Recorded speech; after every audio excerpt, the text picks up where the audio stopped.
Hello మచాస్, welcome to always Ravinder. Vidudala part 2 directed by Vetrimaaran. Lead role Makkal Selvan, Vijay Sethupathi. Movie చూసాక నాకెలా అనిపించిందంటే ఒక 3 గంటల సోషల్ క్లాస్లో ఉన్నట్టు ఉంది. పర్లేదు, ఒకసారి ట్రై చేయొచ్చు.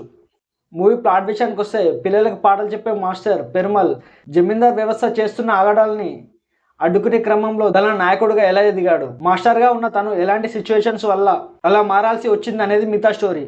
ఇక ఫస్ట్ హాఫ్ విషయానికి వస్తే విడుదల పార్ట్ 1 స్టోరీ సూరి డైమెన్షన్లో స్టార్ట్ అవుతుంది, కానీ ఈ పార్ట్లో పెరుమల్ డైమెన్షన్లో స్టార్ట్ అవుతుంది. Already world building and setup first పార్ట్లో చేశారు కాబట్టి ఇందులో డైరెక్ట్ పాయింట్కి వచ్చేసారు. ఫస్ట్ హాఫ్ ఫ్లాష్ బ్యాక్ ఎపిసోడ్లో ఒక ఫైట్ సీన్ ఉంటుంది బురదలో. చాలా అంటే చాలా రియలిస్టిక్గా అనిపించింది. ఆ దెబ్బలు తిన్నాక మేకప్ చాలా డీటెయిలింగ్గా చూపించారు. నిజంగా makeup మ్యాన్స్కి hats off.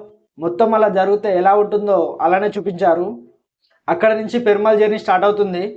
Throughout the journey mild డ్రామాతో రైటింగ్ బాగా రాసుకున్నారు. ప్రతి క్యారెక్టర్కి కనెక్షన్ అండ్ ఎమోషన్ ఉంటుంది. ఫస్ట్ పార్ట్లో ఉండే క్వశ్చన్స్కి సెకండ్ పార్ట్లో ఆన్సర్స్ దొరికేస్తాయి. ఫస్ట్ పార్ట్లో జరిగిన కొన్ని సీన్స్ని పెరుమల్ సైడ్ నుంచి చూసినప్పుడు మిస్లీడ్స్ అండ్ ఫ్లాస్ ప్రాపర్గా జస్టిఫై అయ్యాయి. ఇంటర్వెల్ హై రియలిస్టిక్ యాక్షన్ సీన్స్తో పడుతుంది. ఇంకా సెకండ్ హాఫ్ విషయానికి వస్తే ఒక ఎపిసోడ్ 45 మినిట్స్ అయినా ఉంటుంది. ఒకే దగ్గర అటు ఇటు కదలకుండా ఉంటుంది. ఇంకా అవ్వదా అనిపించింది. బాగా డ్రాగ్ చేశారు ఆ ఎపిసోడ్ని. క్లైమాక్స్ ఓకే అనిపించింది. కొంచెం షాకింగ్గా ఉంటుంది ఇన్కంప్లీట్గా. డైరెక్టర్ వెట్రిమారన్ కాన్సెప్ట్ కూడా అదే. ఇన్కంప్లీట్గా ఉంది అంటే అక్కడితో ఎంటైర్ స్టోరీ కాదు, ఎప్పుడు కూడా ఉండే జర్నీ. రియలిస్టిక్ మూవీస్ తీయడంలో వెట్రిమారన్ తర్వాతనే ఎవరైనా. మన హీరోస్కి ఈ డైరెక్టర్తో ఒక మూవీ పడాలి, దానికోసం చాలా వెయిటింగ్. తన ప్రీవియస్ మూవీస్తో కంపేర్ చేస్తే ఈ మూవీ కొంచెం వీక్ అనిపించింది. మ్యూజిక్ ఎలా ఉందంటే సింపుల్గా స్టేబుల్గా ఉంది. కొన్ని సీన్స్లో బీజిఎం బాగుంది, అది కూడా విజయ్ సేతుపతి బ్యాక్గ్రౌండ్లో. సినిమాటోగ్రఫీ చాలా బాగుంది. మెయిన్గా అడవిలో మంచు పడే టైం, అప్పుడు పోలీస్ అండ్ దళం మధ్యలో జరిగే ఎపిసోడ్ పిక్చరేషన్ బాగుంది. Coming to performances, Makkal Selvan Vijay Sethupathi Perumal క్యారెక్టర్కి జీవం పోసాడు. ఒక రియలిస్టిక్ డైరెక్టర్కి రియలిస్టిక్ యాక్టర్ దొరికితే ఎలా ఉంటుందో మనం చూస్తాం. అసురన్ మూవీలో చిన్న కొడుకుగా చేసిన యాక్టర్ కేన్ కరుణాస్ ఒక స్మాల్ రోల్ చేశాడు, కానీ మంచి ఇంపాక్ట్ ఇచ్చాడు. మిగతా అన్ని క్యారెక్టర్స్ వాళ్ళ స్పేస్లో బాగానే యాక్ట్ చేశారు.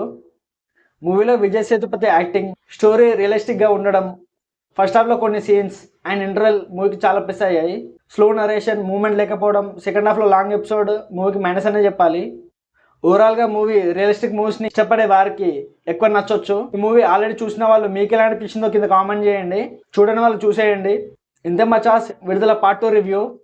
ఈ వీడియో మీకు నచ్చితే లైక్ చేయండి, షేర్ చేయండి, అలానే మన ఛానల్ని సబ్స్క్రైబ్ చేయండి. కింద గంట ఉంటుంది, దాన్ని గట్టిగా కొట్టేసేయండి. Thank you మచాస్. జై హింద్.